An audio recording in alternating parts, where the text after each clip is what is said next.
Y'all know Oreo, don't you? Hi, Oreo. Hi. Yeah, if you guys are just now tuning in, this is my new cat that I got. So his name is Oreo, and I think he's 10 weeks old now. And he is very lovey and cuddly. Very lovey and cuddly, aren't you? His eyes are so gorgeous. They're like a blue almost. Hi. So, I am going to be reading. I think I need to push this up a bit because the words are... Wait, hold on. How do I do this? Oh, there we go. Okay. So, the last time I did my live reading, I've been reading from Awakened Evil, and I got it done and finished, and I've been reading a short story called The Yellow Dress. And it's from Gina's point of view when she was 25. And right now she's in her 30s. And she keeps having a vision of a little girl, supposedly that she had drowned. And Gina keeps seeing these butterflies, and she doesn't know why just yet.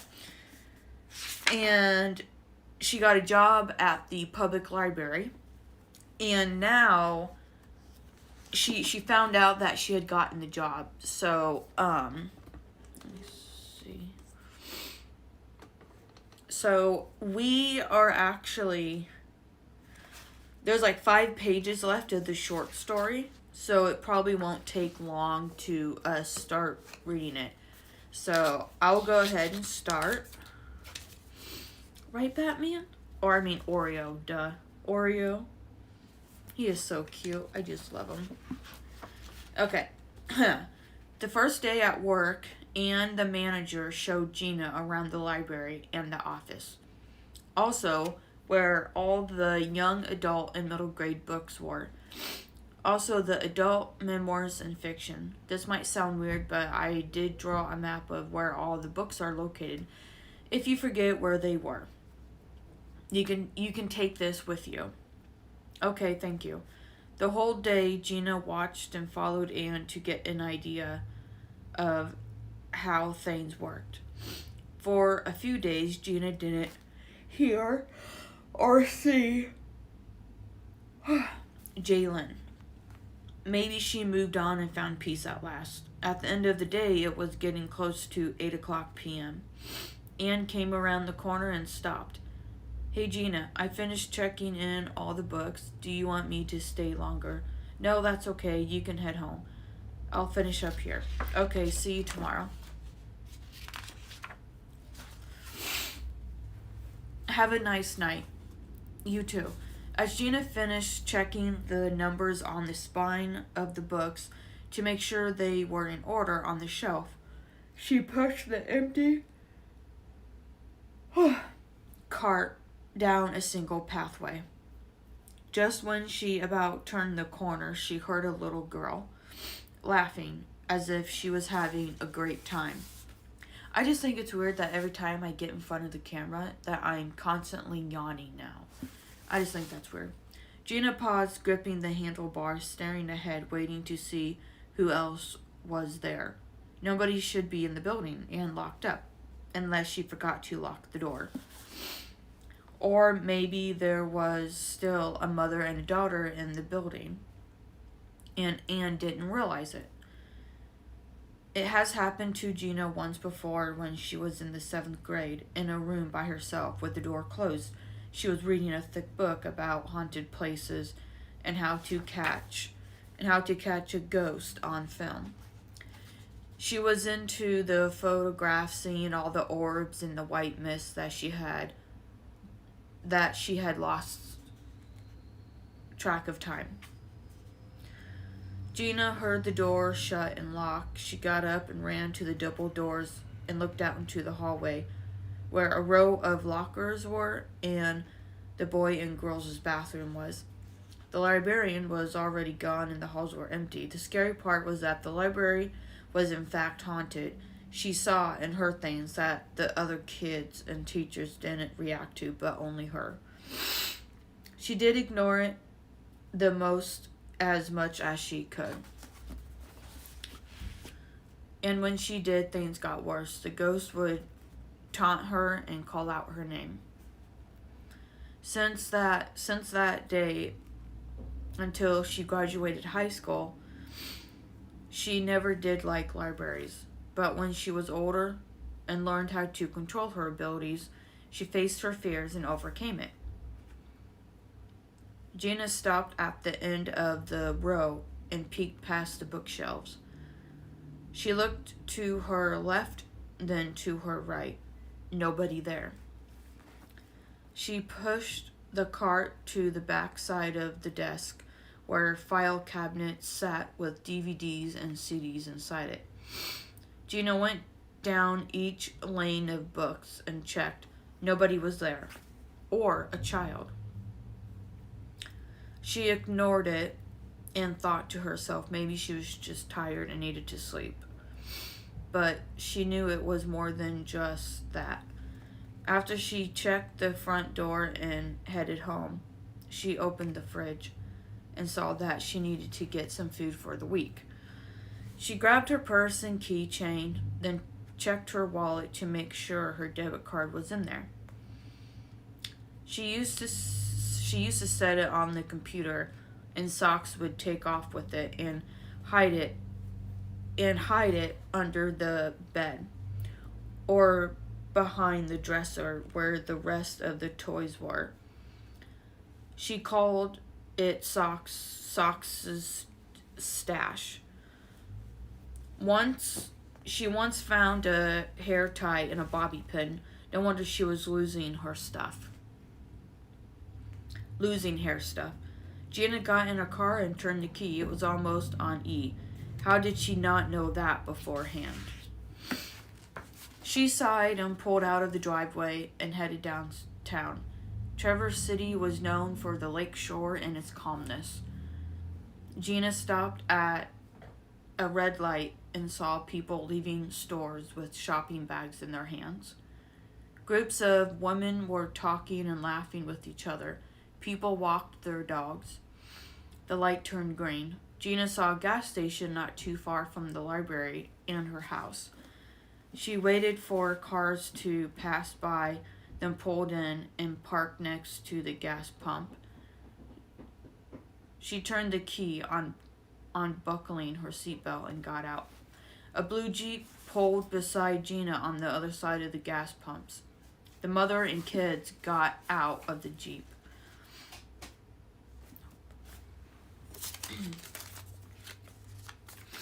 The two little kids ran into the store, trying to pass each other.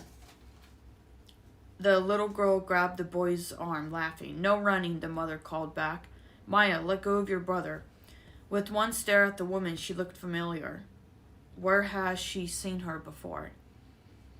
When Gina put the pump in, a yellow and orange butterfly flew past her face so close she smelled paint. Before she realized it was a sign, the two dogs in the back seat of the Jeep started barking at something, catching Gina's attention. Their tails wagged and they whined as if the dogs were glad to see somebody. Gina leaned to her left past the active dogs and saw a little girl in a soaking wet yellow sundress, dripping from the trim line. Her lips and around her eyes were blue. Water dribbled from her fingertips and her hair. A puddle of water formed around her black little shoes. After realizing it was Jalen she had been seeing all along, in those seconds the gas station and the vehicles formed into a front yard. In the back was a small little house with a large deck wrapped around it. A woman screamed in horror, running towards Gina, looking past her with tears and panic rose in both eyes. Gina turned around and saw a blue van in the pond slowly sinking within seconds. The bright, colorful dress caught Gina's attention. Jalen was in the front seat crying out, hitting the window as water filled the back seats. The front of the van was pointing straight up at the sky. Water raised around Jalen as she cried out, "Mommy, help me." Those words echoed Gina's mind, her heart pounding, touching her mouth, knowing she couldn't do anything to help. Because this was a vision. Out of all the visions she's had, this one had to be the most tense and feeling powerless. If she could jump in the vision and pull Jalen out, she would. Oreo. Hey. Hi.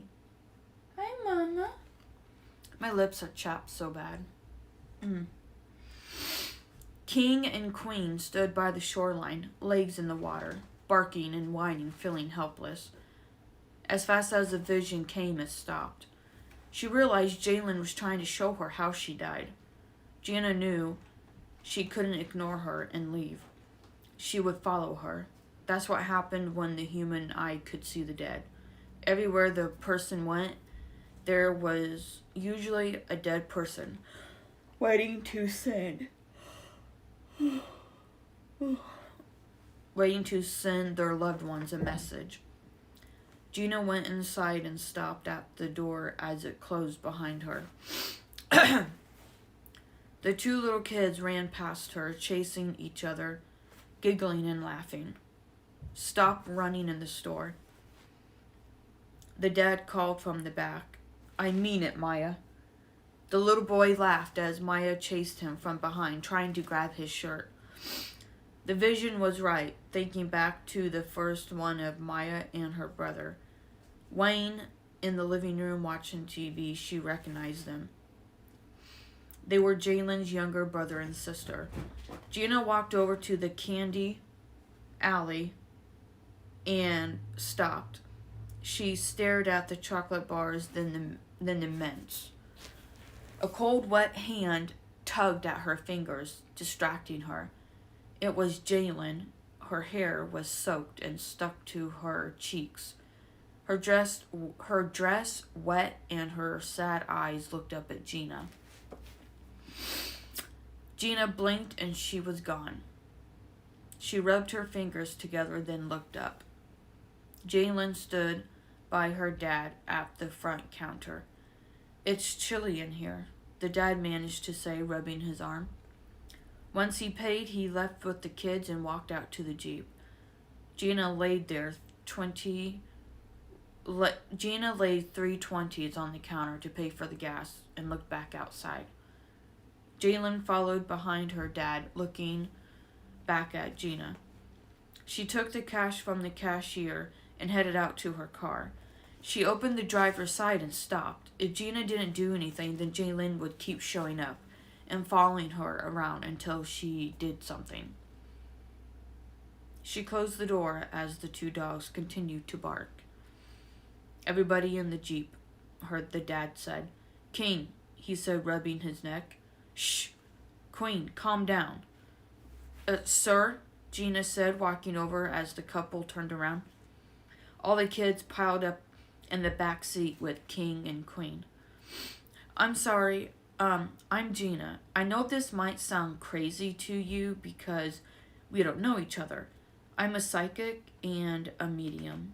I can talk to the dead and I can receive messages from our loved ones who have passed on."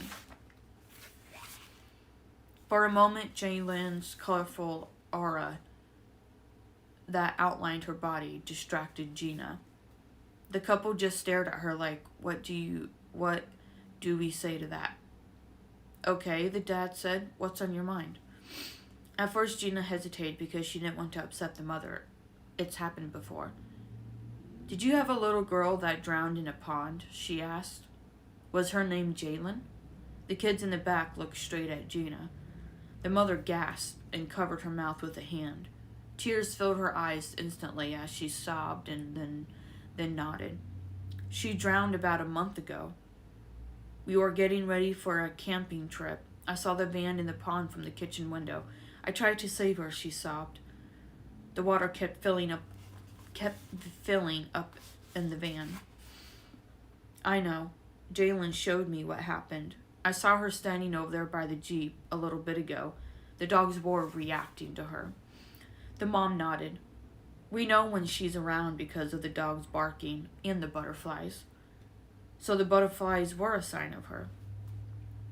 I am so sorry for your loss. I can't even imagine losing a child. She wants me to tell you that it wasn't your fault for her death. Did you keep her dress that she had died in? The mother stepped back and said, How did you know that? Do you have it with you? Because she's pointing at your bag. The woman pulled the dress out and held it close to her as if it was the only way to be this close to her baby girl again. Holding the last dress she would ever wear. The last time she would wash and fold it. The last time to set it out for her to wear. The last time she would hold Jalen in her arms wearing it. Gina knew right away it was the same dress Jalen was wearing. The colorful butterflies stitch on it gave it away. This was the past. She doesn't want you to hold on to this guilt. Were you pregnant at the time with Braxton? She nodded, clutching the dress closer under her chin. The husband hugged her and kissed her on the head. I was trying to hold on to the front of the van when I knew I wasn't supposed to be lifting on things. I lost the baby. She wants you to know that you don't have to keep a hold of this dress anymore. You can let it go and live your life. That's what she wants. She wants you to be happy again. Thank you, the mom said, then hugged Gina. Gina hugged her back and felt better to give the message from Jalen to her parents. You take care, okay? God bless. Thank you, the dad said, then hugged her. Sunday morning, Gina arrived at the cemetery with 3 rainbow roses wrapped in tissue paper with a butterfly balloon tied around it that sat in the passenger seat. She slowly drove down the brick path that went in many different directions, past headstone after another. Off in the distance, Gina was drawn to a headstone that had an angel on it, as if she knew that had to be the one. She put the car in park, grabbed the roses, and walked down to it. She stood in front of it and saw the name Jalen Jean Connor. Hey. Hi, honey. Above the name was in beloved memory of. Gina knelt down where little toy plastic butterflies and a box of crayons with paintbrushes were placed. She smiled and laid the flowers in front of the headstone, then stepped back and crossed both arms. A bright orange butterfly trailed past her shoulder and landed on top of the angel's head. Thank you, Gina, a voice said from nearby. Gina turned around and saw Jalen with a little boy as butterflies danced around them. She wasn't soaking wet anymore and waved back with a big smile that Gina would always remember. Jalen took hold of the little boy's hand and said, Come on, Braxton. Grandpa and Grandma are waiting. Gina watched them walk towards a white light as they both and the butterflies calmly faded in the beam's grasp. Duh. Oh my gosh. I had so much fun writing that short story. I just knew I had to do like something because Gina's character became so important like when I wrote the first book, The Wish. And I was just like, when I finished Awakened Evil, I didn't send it out to my editor just yet because I wanted to go through the book like one more time. And I was like, maybe I should do like a short story, like just like a short one from Gina's point of view. And I decided to do like after she finished college and then she moved to Traverse City. She's like 25, so I was like, okay, maybe I can pick something that already happened to her in her life. So And I was just really excited to write that, especially from Jaylen's character. Uh, drowning in the pond, and then like Gina sees these butterflies, and then she can like smell crayons and paint, and that's like a sign of Jaylen as well. And I probably found Jaylen's name in a baby book or on Pinterest, because I do have a lot of boards on Pinterest that I do have saved for like my books and stuff. And I do like to look up baby names. So I just had a lot of fun working on that short story. And I do hope to go back and just do like a recap, or just check up on Gina, where she's at. And if I do that, then that means I will probably have to put them all together in one book. Because I've seen authors do that, where they finish a series and then like 5 years later, they write short stories from the characters' point of views on what they're up to and what they're doing. And they just put them all together in like one book. So that would be fun to do. Or I can just do them separate. I really do want to do like a single book from Gina's point of view and just write a whole book on her life. I think that would be fun, when she adopted Socks, how he passed away, how her abilities are affecting her as a teenager, as a kid, and how she has to deal with the bullies. And I think that would just be fun. I think I had started writing it, and then I stopped working on it. So I just gotta, I really do want to get back to it, but I have like too many projects going on. And I actually started just working like a few days ago. I started working on my mystery, my murder mystery book. It's called If She Believes in Summer Flowers. I had done a unboxing because my memory stick had crashed, and I lost almost everything on my memory sticks, and thank God that it was already uploaded to Amazon. So I ordered a proof copy, and it came in, and then I realized that I didn't lose everything.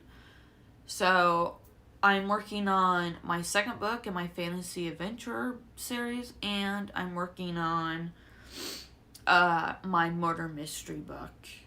And I do have like a couple poetry books that I want to get finished, and I really would like to get those done probably the end of next summer, because I just have like a lot of projects going on right now. So, but I'm having a lot of fun working on these projects. And I cannot believe it's almost the end of the year. That is like so crazy. Wow. But I hope you guys enjoyed Awakened Evil. And I will be starting January 1st. I will start reading Wicked Curse. I don't have the copy with me. They're over there on the shelf. I don't know if you can see them. But I'll be doing that. I thought about doing like the first week, like the 1st through the 10th. Doing chapters 1, 2, 3, 4, 5, 6, 7, 8, 9, 10. Like on January 1st, 2nd, 3rd, 4th, 5th, I did that with Awakened Evil, I think. I can't even remember. I think I did.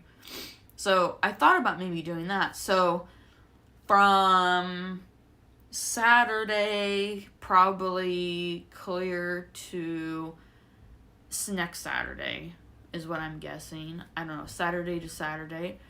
I thought about doing that, so I might have to do those at the end of the day. I don't know, because like I have like a schedule going on throughout each week. Like Mondays, I don't, that's like Mondays is actually my day off, and then but I do like to go to the gym. So I've been going to the gym like every day except for Thursday and Friday, because I work up at the shop. And then Yeah, so I can probably work it in somehow. But anyways, I had a lot of fun reading Awakened Evil, and I hope you did too.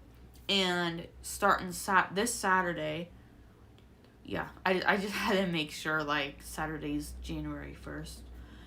I will start reading Wicked Curse, the third book in the Keeper of Souls series, and I'm really, really excited because there's a lot of stuff going on, and I had too much fun with Keegan and Terrence. So, anyways, I hope you all have a good day, evening, and a good, happy, safe New Year, because this year is going to be over with, and we are going to start fresh and new. So, I hope you guys have a good week. So, God bless. Oreo, you gonna say bye? Are you gonna say bye? Look. Say bye. Bye-bye. Oh, I know. Okay, sorry. I'm sorry.